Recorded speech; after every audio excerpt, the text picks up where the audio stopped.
It was mentioned by Siobhan earlier about you coming down in the car and what was happening in the news. Now, this is the local newspaper, City Tribune, a weekly newspaper. It came out yesterday, and the main heading is 300 new jobs in pipeline for City before end of the year, that Galway is a powerhouse in the top 3 for the medical sector in Europe, that the information technology jobs, 200 jobs are due, and then it says about spontaneous combustion. You go through it. There's about scientists being choir conductors. There's a Pac-Man and Space Invaders retro night. There's items about UCG, bringing students in and the importance of science.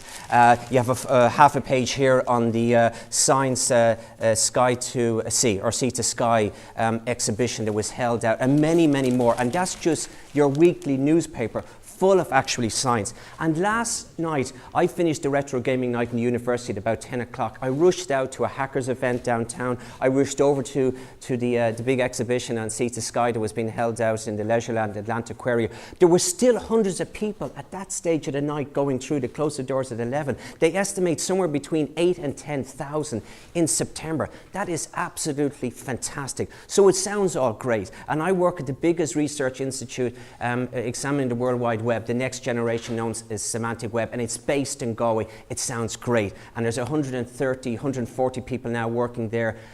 That sounds great. But we have them from 33 countries, which sounds fantastic. But the reason why we have so many researchers, PhD students, involved at the Research Institute is that there's not enough coming through the school system. And there is a big problem there that we actually have to face up to. Now, you look at Ireland just a few years ago, this was going to change the world, the Celtic Tiger. The funds were flowing. We were one of the richest countries in the world, and we could do no wrong. We were building everywhere and anywhere. We were pulling in the jobs and the best brains in the world. And then we were partying like mad. And one of them was my own son. I failed in my own front room getting my son to get involved in science technology. He went in, accountancy, that's where the safe jobs were, solicitorships, auctioneering, property, all of those. And there's nothing wrong with those. But we were very much a lopsided economy pushed into that.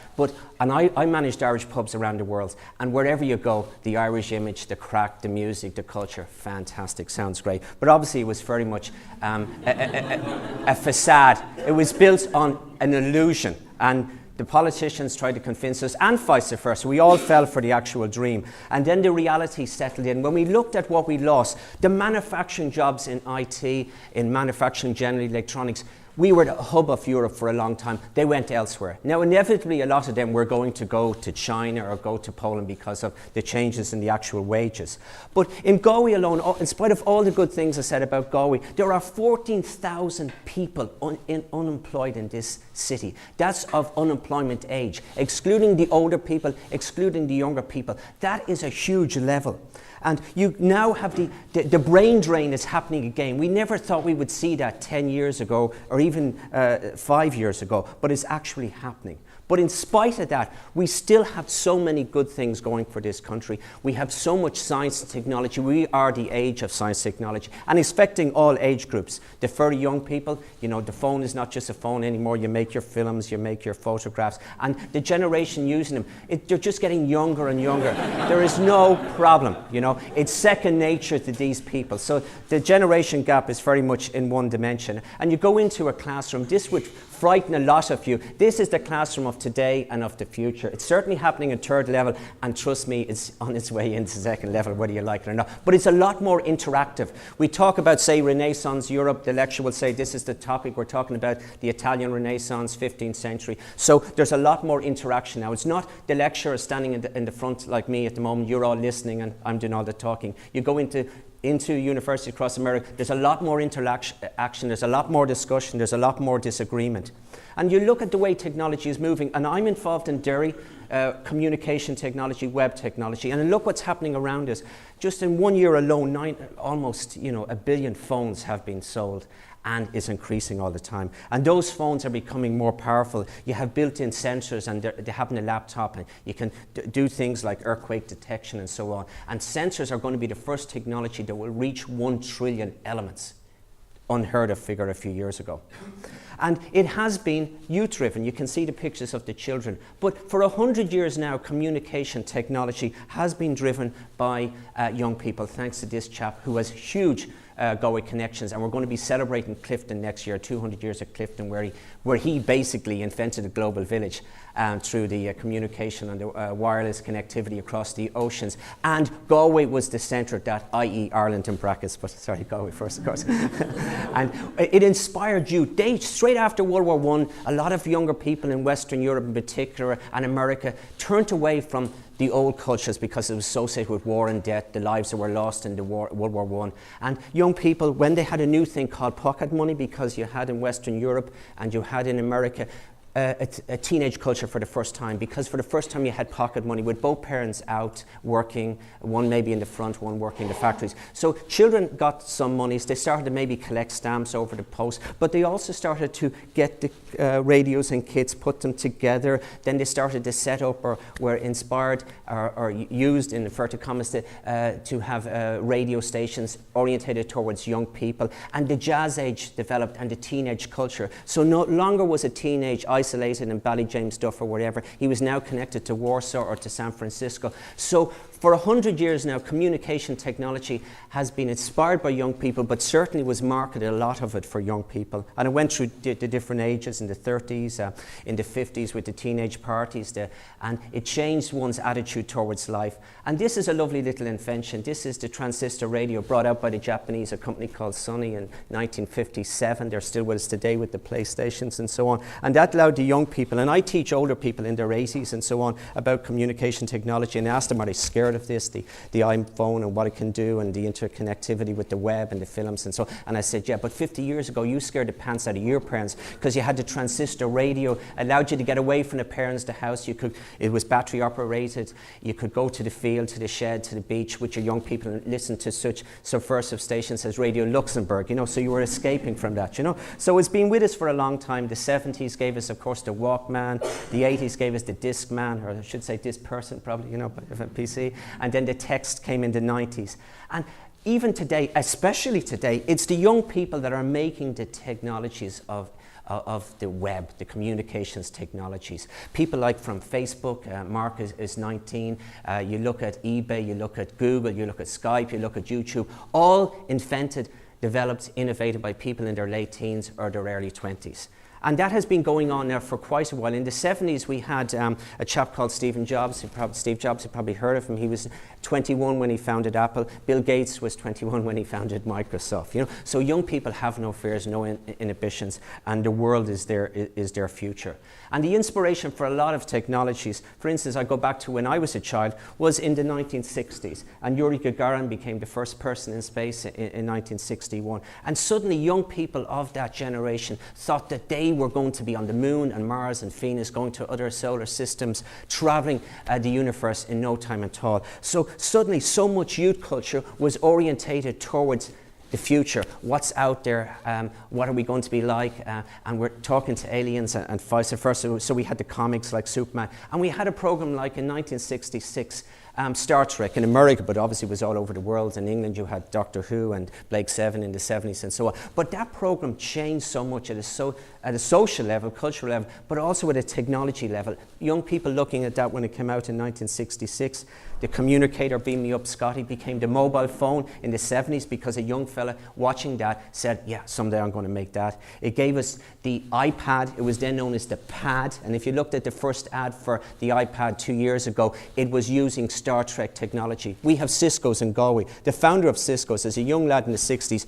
he watched the bridge and he watched the big screens behind, and he said, someday I'm going to make those big screens. And so he did, So little children can see the future when they watch things like that in science fiction. And today now, we're doing the whole history of Star Trek and how it changed the world. So we work with primary schools. They dress up as Klingons and Borgs and all the rest of it, and they feel inspired.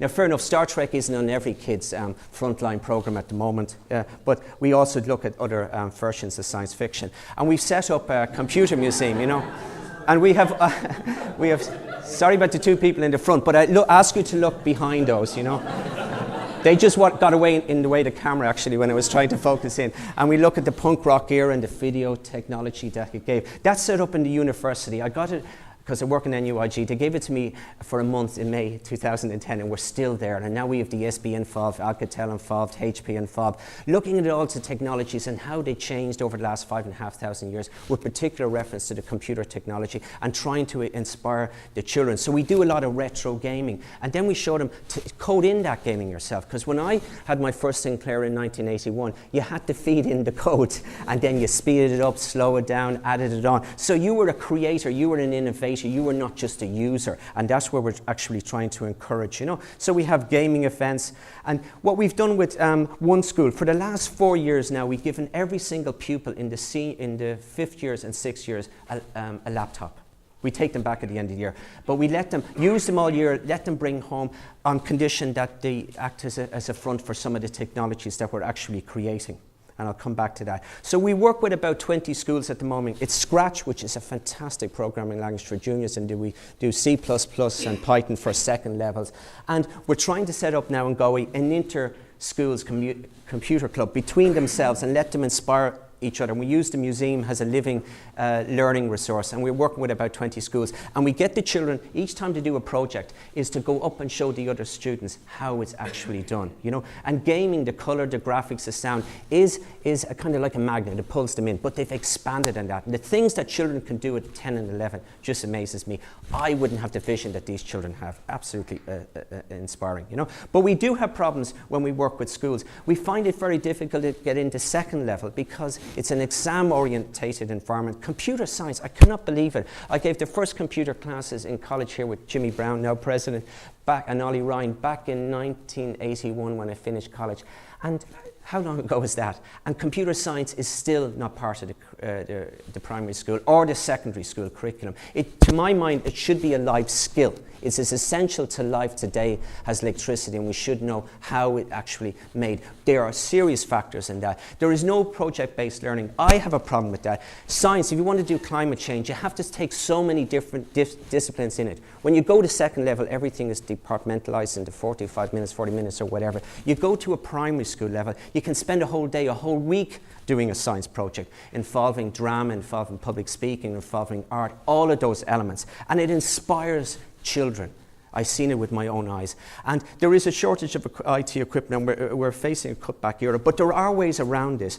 For instance, when we go to the schools and we teach Scratch programming and so on, there's not enough computers. But what we got the principal to do is send out a letter to the parents. For that day, DERI's going to be in. Can you give them the loan of your laptop? Nobody buys a desktop anymore. And suddenly, it's one computer per laptop. We supplement with a few extra. So we can get around the shortcomings. And we also have expertise in institutes like DERI, and as you see for the corporate sector, that can help you out in physics or chemistry or engineering or whatever, you know. And also when we look at as I say, it's the youth that create the future and have for 100 years at many levels. We look at the technologies that are here and that are coming, the 3D printing. We look at, say, the fusion between bio and human flesh. And all of those are things that are interested children because they are actually going to make the actual future. So we asked them to draw a plan of where they see Ireland, the world in 20 or 30 years, and so on. We also, because we're in Galway and because we're in Ireland, we try to associate that suddenly things didn't start now, there has been a past. And we look at the great scientists of Ireland like Boole and Tyndall in terms of communication and what they created during the Victorian period.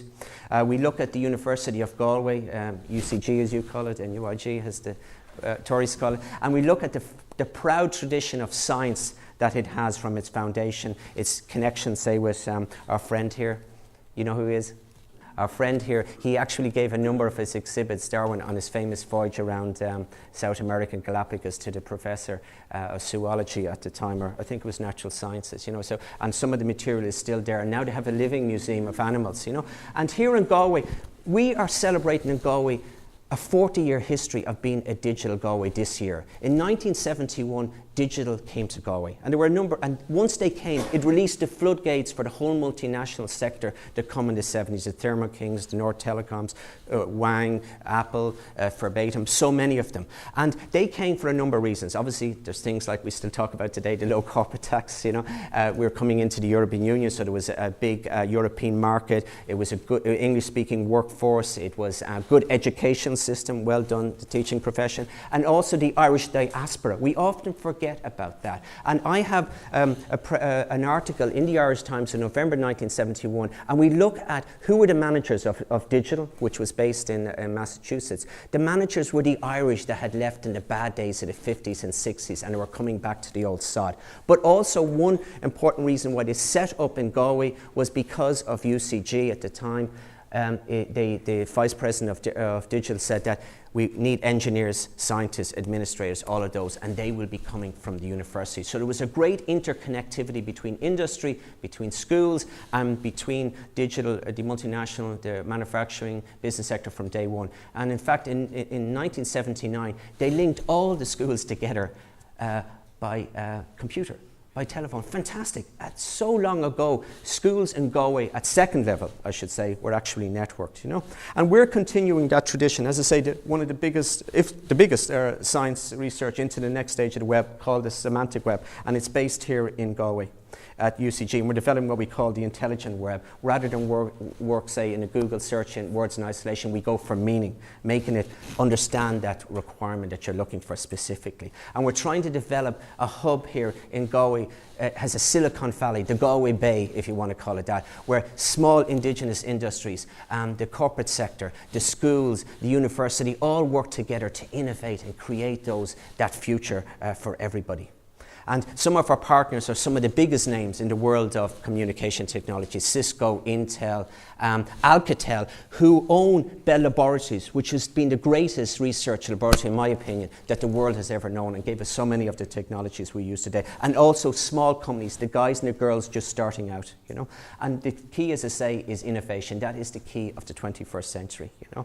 And already, as it is, we have 7 of the top companies involved in communication technology, web technology, IT technology based here in Ireland, and we should use that, because remember, they could drift away unless we develop our own resources, our own indigenous companies from that. Here today, gone tomorrow. Be aware of that. So what we try to do is no use at my age going to schools, try to inspire the youth. You need people of their age group, or people not too far distance, you know. So we have in DERI, we have, as I say, about 140. We have 44 mentors, young people, male and female, that go out to schools and preach the message. And young people at second level in particular can associate with them, because there's hardly much of an age difference between them and the mentors, you know. So we do a lot of activities with the schools, and we're only one of many.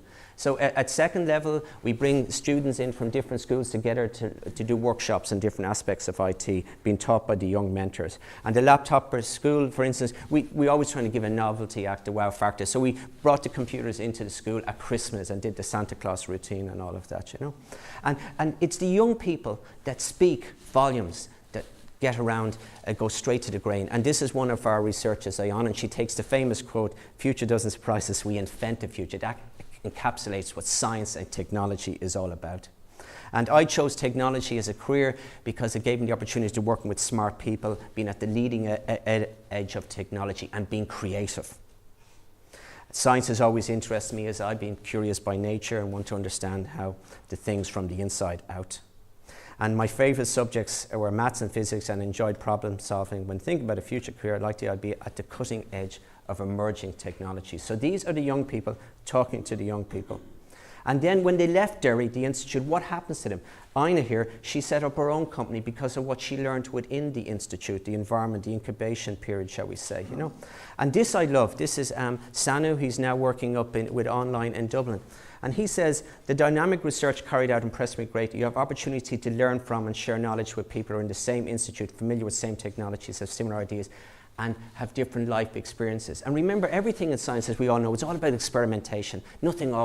Everything you try doesn't work, there's failures. We talked earlier with the previous speaker, Chris, he said, we thought we'd have fusion in 30 years, 10 years ago, and we still have a 30 year, you know. So because problems came up as well as actually solution. And the great thing I love about DERI, you have all these younger people sitting around from different backgrounds. Some are chemists, some are physics, some are in maths, some are in art even. And they're all coming together, learning from each other. And it's that whole fulcrum of knowledge and experimentation and sharing of knowledge. And likewise, the idea is that people in DERI are passionate. They're young people, they're trying to change the world, and this is the message that we try to get out to them all the time. Armin was with us, he's now working in Australia.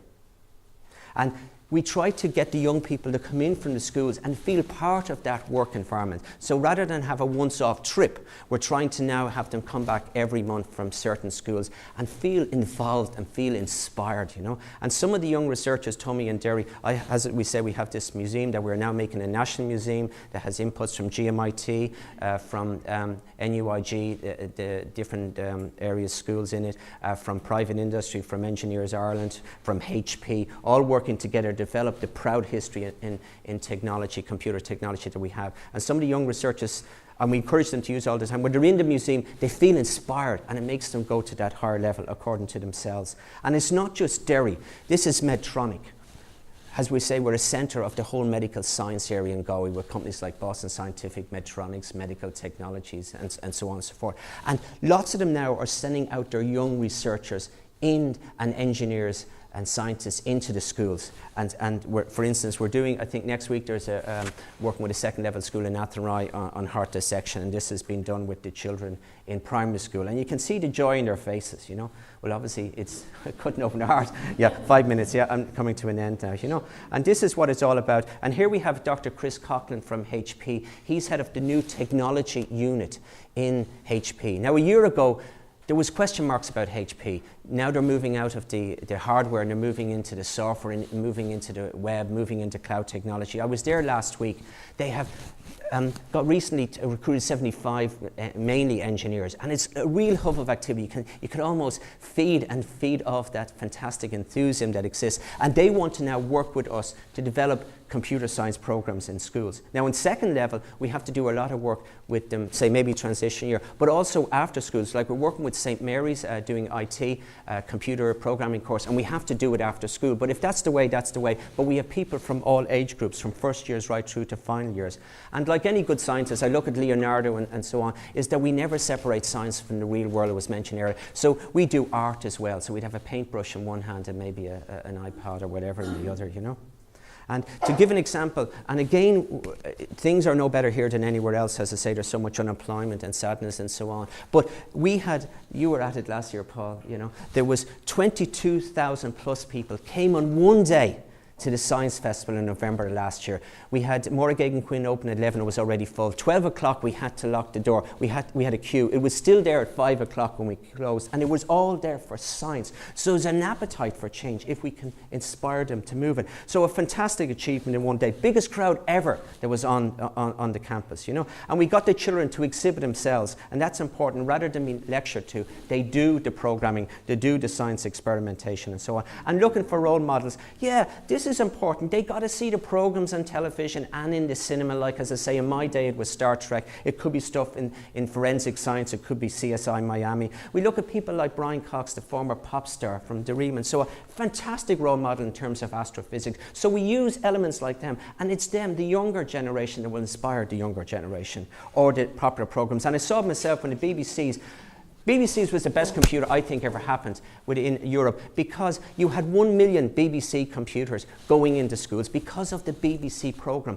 And then it was used by the electro-pop artists of the time and the synthesizers, you know, the Depeche Mode and so on. So it was a young person's dream to be able, I remember the old BBCs, you could interface, you're old enough, you remember them, yeah. So you could, you could interface with laboratory equipment on one hand music on the other. And we also look at women as well. There's a big shortage of women at the higher echelons of science and technology. And we look at the hidden history of women. We look at role models like Ada Lovelace, the only legitimate daughter of Lord Byron, and she did the first algorithm. We look at people like Hedy Lamarr that were brilliant mathematicians. We look at the ENIAC computer came out in '46, the first all-purpose computer. It had a programming team of 6. They were all women. And they were headed by a woman from the Donegal Gaeltacht. How many of you know that? And it's a fantastic thing. So there's lots of things we can use as inspiration. And we look at our own resources, and Philip mentioned it so well, looking at alternatives to, say, fossil fuels. And we have so much going for us. We have our land. I mean, when did we ever market our agriculture as having the best free-range cattle in Europe? We have tremendous advantages there. We have tremendous advantages in organic foods and so on and so forth. We don't, but we have Chagas that has been cut back in terms of it. Of its infrastructure, and that shouldn't happen. We now need it more than ever. We looked at the seas, and as Philip said, he didn't rule out renewable energies. It has its place to play, be it wave. And Galway had, back in the 200 years ago, had a system of mills here in the 18th century, the systems and mills that was powered by waves.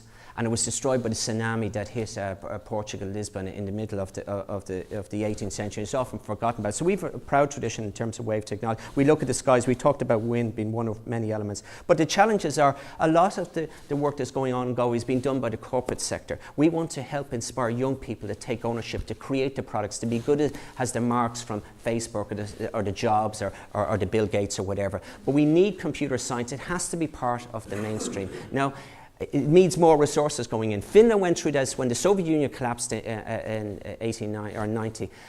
It lost its markets, so it pumped money into education. We need teachers, we need education. And Barack Obama said last year, we need to discover another Sputnik moment. When Sputnik came out in '57, the Americans invested huge elements into science and technology. He said now we need to invest them into alternatives, green technologies and so on. We need 100,000 teachers of science and maths over the next 10 years, you know. So we're not the only ones pushing for change. And we look at all the problems around us. We look at pollution. This is just out the road here in a school. I brought them to do what we call a seashore safari, but there was so much rubbish there. We have to look at alternatives. There's so much wildlife being now. Their habitats have been destroyed by what we're doing. We look at the acidity levels in oceans. So you try to make it interesting, and that's me finished. Did I make my time there? Thank you.